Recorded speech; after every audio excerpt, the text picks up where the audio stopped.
12 tribes of Israel descend. We was dealing with Babylon, what's going to happen.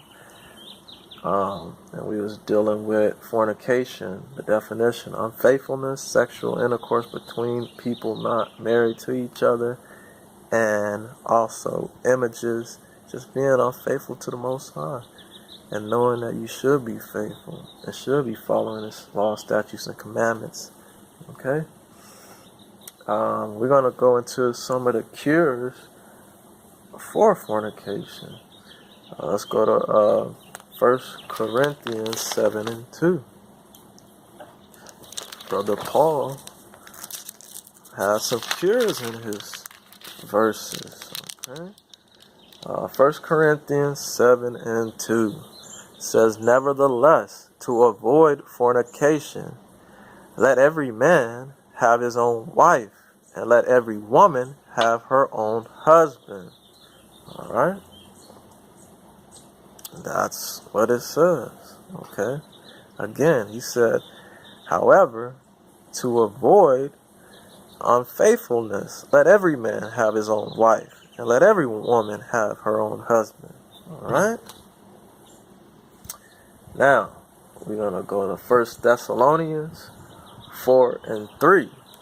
Okay, so if you burn with lust, you need to get your own wife or get your own husband.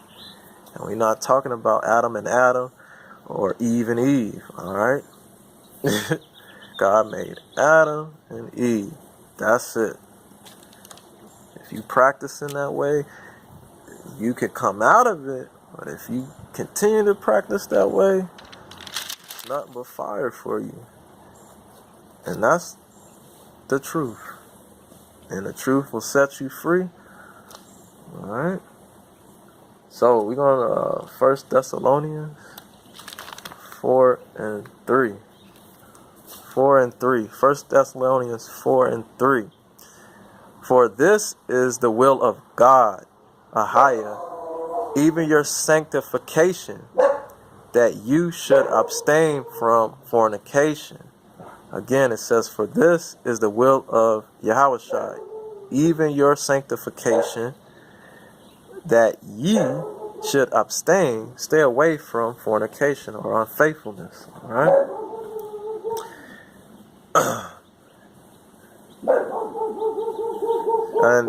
And 4, let's go down to 4. It says that every one of you should know how to possess his vessel, means his body, in sanctification and honor. Alright? So now we're going to go to Colossians 3 and 5. Colossians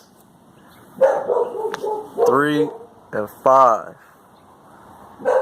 It says, "Mortify," right?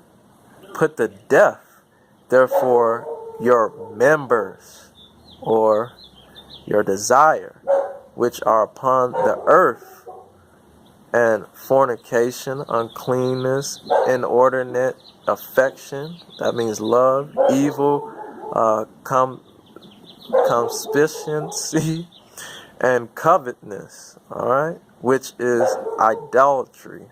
Okay? And those are the cures. So those verses was 1 Corinthians 7 and 2, 1 Thessalonians 4 and 3 and 4, and Colossians 3 and 5. Alright? It's very important. And I'll read 6 right here. It says, "For which things sake the wrath, the anger of God cometh on the children of disobedience." We don't want to be the children of disobedience. Yahushua says he desires obedience better than sacrifice. So it's important that we be obedient, alright? And follow the law, statutes, and commandments of the Most High God. Okay. Now we're going to read the account or the testament of Reuben. A lot of people don't have this information, so I'm going to go into the information. I'm going to read it to you.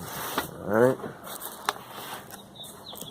It says, "The copy of the testament of Reuben, Seminole Indians, even the commands which he gave his sons before he died in the 125th year of his life, 2 years after the death of Joseph, his brother. When Reuben fell ill, his sons and his sons were gathered together to visit him.